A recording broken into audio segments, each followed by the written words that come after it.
ഇന്നൊരു നെല്ലിക്ക അച്ചാറിൻ്റെ റെസിപ്പിയാണ് കാണിക്കാൻ പോകുന്നത്. കുറച്ച് നെല്ലിക്ക ഉപ്പിലിട്ടത് ഇരിപ്പുണ്ടായിരുന്നു. അപ്പോൾ അതിന്ന് ഇതുപോലെ ഒന്ന് ഇളക്കി എടുത്ത് വെച്ചിട്ടുണ്ട്.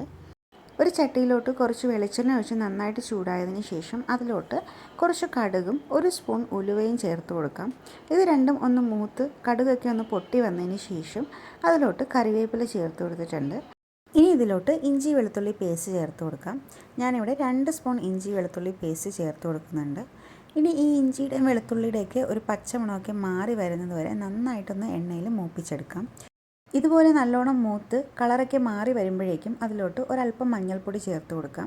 നമ്മളിതിൽ മുളക് പൊടി ചേർക്കുന്നില്ല, കാരണം കുഞ്ഞുങ്ങൾക്ക് കൊടുക്കാനുള്ളത് കൊണ്ട് ഈ രീതിയിൽ നമുക്ക് എളുപ്പത്തിൽ ഉണ്ടാക്കിയെടുക്കാം. ഇനി ഇതിലോട്ട് എടുത്തു വെച്ചിരിക്കുന്ന നെല്ലിക്ക ചേർത്ത് കൊടുക്കാം. ഇതിൽ ഓൾറെഡി നേരത്തെ ഉപ്പിലിട്ടപ്പോൾ ഉണ്ടായിരുന്ന കുറച്ച് മുളകുണ്ട്. അപ്പോൾ അതുകൊണ്ട് ചെറിയൊരു എരിവുണ്ടായിരിക്കും. പിന്നെ പ്രത്യേകിച്ച് മുളക് ചേർക്കേണ്ട ആവശ്യമില്ല.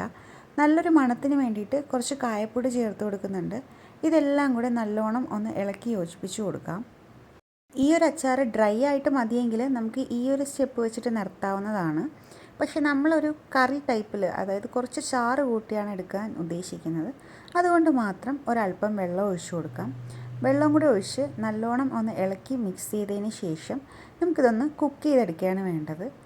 ഉപ്പ് നോക്കി കൊടുക്കാം, പാകത്തിന് ഇട്ട് കൊടുക്കാം. നമ്മൾ നെല്ലിക്കയിൽ ഓൾറെഡി ഉപ്പിട്ടിട്ടുള്ളത് കൊണ്ട് കുറച്ച് ഉപ്പ് ചേർത്ത് കൊടുത്താൽ മതി. അടച്ചു വെച്ച് കുക്ക് ചെയ്തെടുക്കാം. നെല്ലിക്കയൊക്കെ ഒന്ന് ചെറുതായിട്ടൊന്ന് വെന്ത് വരണം.